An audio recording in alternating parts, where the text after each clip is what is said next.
you really know you have to let them go. The performance reviews tell the same story every year. The metrics are there, or actually they're not there. The misalignment with your team maybe is obvious, but here's the problem.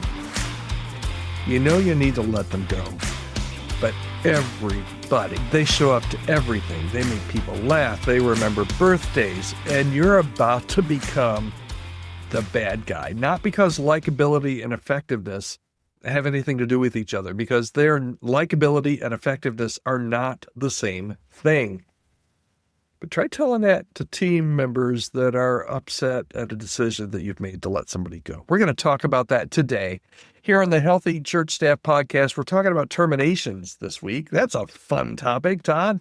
But you know what? It's a needed topic because it happens. It happens in the church world. One of the co-founders over at chemistrystaffing.com. Not sure if I mentioned that, and you're listening to the Healthy Church Staff Podcast. Here's what makes this kind of thing so brutal.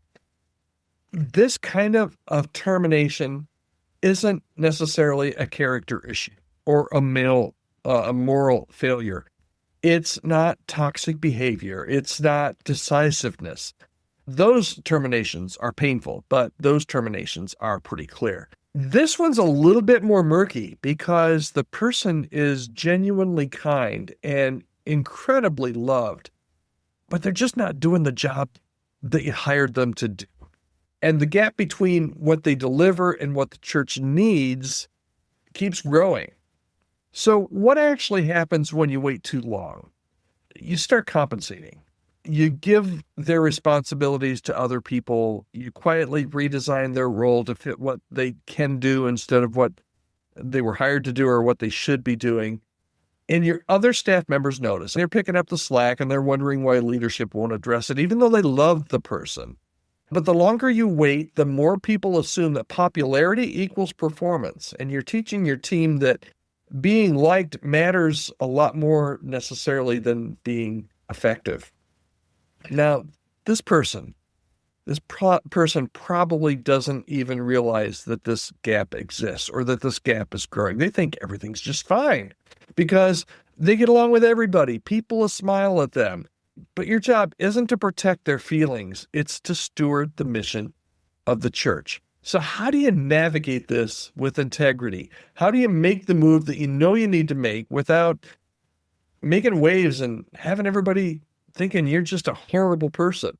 Here are some steps I think hopefully will help you. First of all, get clear as to why this person is not the right fit. Not, hey, they're nice, but not that. Actual performance, measurable gaps in performance, measurable gaps in alignment or in capacity. And if you can't name it clearly, you're not ready. You're not ready to pull the switch, okay? So the first thing you need to do is get clear on why they're not the right fit. Secondly, you need to have the conversation privately before you involve elders or HR. Give them a real chance to close the gap or transition with dignity. Some will rise to that moment. Most won't, but you owe them that clarity. So second of all, have that conversation privately. And then third, prepare for the emotional fallout because it will come. People will be confused. Some people will be angry, and you can't control their reaction. You can control your integrity. Here's the part that a lot of people just miss. You cannot defend your decision publicly. That's what makes this so difficult. You can't say, hey, they weren't hitting their goals, or hey, they weren't aligned. So people will fill in the blanks, and they're going to fill in the blanks not in your favor. That's the cost, unfortunately, of doing this right. I wish I had an easy thing that just everybody comes off and everybody's happy. No, somebody has lost their job, and somebody is mourning the loss of somebody who was a part of your team and somebody that they just probably adored. As a leader, though, you have to be comfortable with being misunderstood sometimes. And this is one of those moments. You can protect their dignity. You can own the decision, and you'll just let it cost you a little bit. And you trust that over time, the right people will see that it was the right call. And a lot of times time will make that abundantly clear. Here's what you need to remember, though. firing someone who's ineffective but likable is one of the loneliest decisions that you're going to make as a church leader, because it forces you to choose mission over comfort. It forces you to lead when it's easier to avoid. And it reveals whether you're willing to protect the 95% of your church who need you to make those hard calls, even when the 5% who are closest to this person will be absolutely ticked and upset. Jesus didn't keep Judas on the team because the other disciples liked him. He made decisions based on the mission, not them. So here's your bottom line for today. Popularity doesn't equal effectiveness, and protecting one person's feelings at the expense of your mission isn't kindness. It's cowardice. Well, that's it for today. These are some tough things that we're talking about here on the podcast today, but sometimes leading well means making decisions that will cost you some relational capital. But you do it because that's what good leaders, that's what good shepherds do.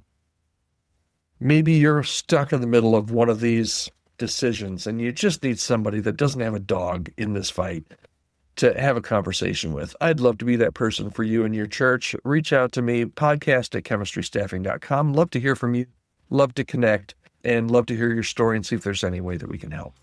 That's it for today. Tomorrow, we're going to be back here on the podcast, and we're going to talk tomorrow, continuing kind of on this termination theme. I know you're excited. Tomorrow, we're going to talk about 3 conversations that you need to have before the termination conversation. So I hope you'll join me again here tomorrow on the Healthy Church Staff Podcast.